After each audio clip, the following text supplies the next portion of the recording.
অধ্যাপক ইউনূসের নেতৃত্বাধীন অন্তর্বর্তী সরকার কিন্তু এখন বেশ জটিল একটা রাজনৈতিক সংকটের মধ্যে দিয়ে যাচ্ছে।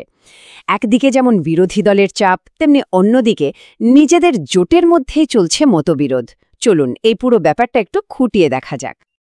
তো এই পুরো পরিস্থিতিটা বুঝতে হলে আমাদের কয়েকটা জিনিস দেখতে হবে, যেমন সরকার আসলে কী ধরনের দ্বিমুখী সংকটে পড়েছে, আওয়ামী লীগের লকডাউন কর্মসূচিটা ঠিক কী, কেন তাদের মিত্রদের মধ্যেই বিরোধ দেখা দিয়েছে, আর এই সব সামলাতে সরকারের সম্ভাব্য ডাবল কিল পরিকল্পনাটাই বা কী।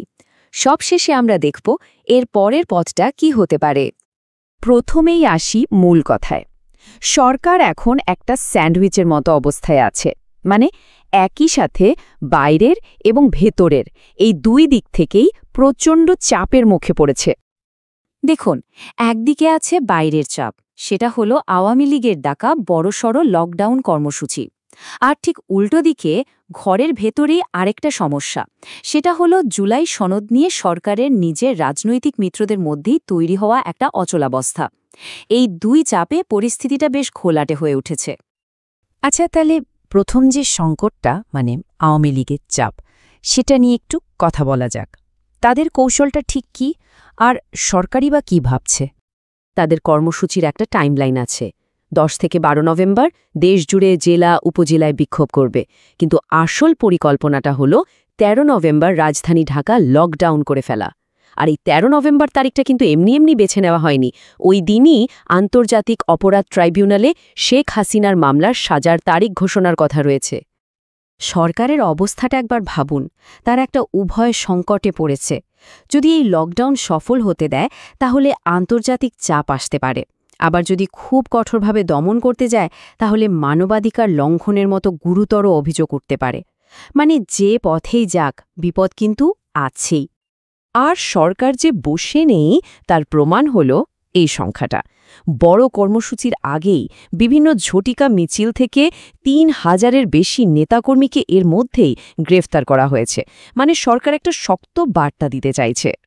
আচ্ছা, বাইরের চাপ তো গেল, এবার চলুন ভেতরের সংকটের দিকে তাকাই, যেটা তাদের নিজেদের জোটের মধ্যেই তৈরি হয়েছে। এই ঝামেলার মূলে আছে একটা জিনিস, সেটার নাম জুলাই সনদ। সোজা কথায় এটা সাংবিধানিক সংস্কারের জন্য একটা রাজনৈতিক চুক্তি নিয়ে সমস্যা নেই। সমস্যাটা হলো এটা কিভাবে, আর সবচেয়ে বড় কথা কখন কার্যকর করা হবে সেটা নিয়েই বেঁধেছে গণ্ডগোল।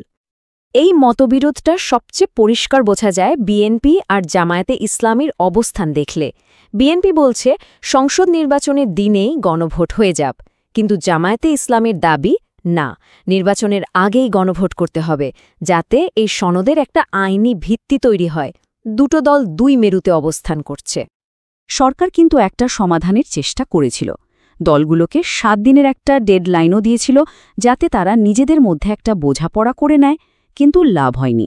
10 নভেম্বরের মধ্যে কোনো সমঝোতা আসেনি, আলোচনাটা ব্যর্থ হয়েছে। বিএনপির হতাশাটা তাদের এক নেতার কথাতেই স্পষ্ট। বিএনপির স্থায়ী কমিটির সদস্য সালাউদ্দিন আহমেদ বলেছেন, আপনারা এখন রেফারি হয়ে হাত দিয়ে একটা গোল দিয়ে দিয়েছেন। এর মাধ্যমে তারা এটাই বোঝাতে চাইছে যে তাদের চোখে অন্তর্বর্তী সরকার আর নিরপেক্ষ রেফারির ভূমিকায় নেই।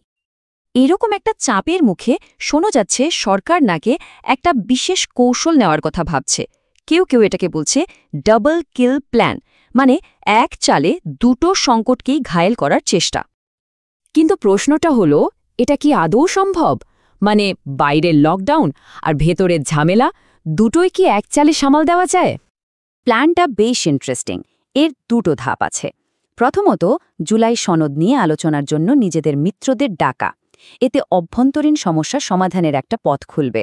আর দ্বিতীয়ত, এই আলোচনার মাধ্যমে একটা রাজনৈতিক ঐক্য দেখানো, যার ফলে আওয়ামী লীগ এক ঘরে হয়ে পড়বে এবং তাদের লকডাউন কর্মসূচিও দুর্বল হয়ে যাবে। সোজা কথায় এক ঢিলে দুই পাখি মারার চেষ্টা। কিন্তু সব প্ল্যান তো আর সফল হয় না। যদি সরকারের এই কৌশলটা কাজ না করে, তখন তাদের হাতে আর কি রাস্তা খোলা থাকবে? জানা যাচ্ছে তখন সরকারের সামনে মূলত দুটো পথ খোলা থাকবে। 1 নম্বর হল সরকার আবার সেই রেফারির ভূমিকায় ফিরে গিয়ে দলগুলোকে নিয়ে নতুন করে আলোচনায় বসতে পারে। আর ২ নম্বর বিকল্পটা হল এই বিতর্কের ইতি টেনে সরকার নিজেই জুলাই সনদ বাস্তবায়নের জন্য একটা সিদ্ধান্ত চাপিয়ে দিতে পারে। তো শেষ পর্যন্ত প্রশ্নটা এখানেই এসে দাঁড়ায়, সরকারের এই হাই স্টেকস গেম বা উচ্চ ঝুঁকির কৌশল কি দেশে স্থিতিশীলতা ফিরিয়ে আনবে, নাকি পরিস্থিতিকে আরও জটিল করে তুলে বাংলাদেশকে আরও গভীর রাজনৈতিক সংকটের দিকে ঠেলে দেবে? এর উত্তরটা শায়দ সময়ই বলে দেবে।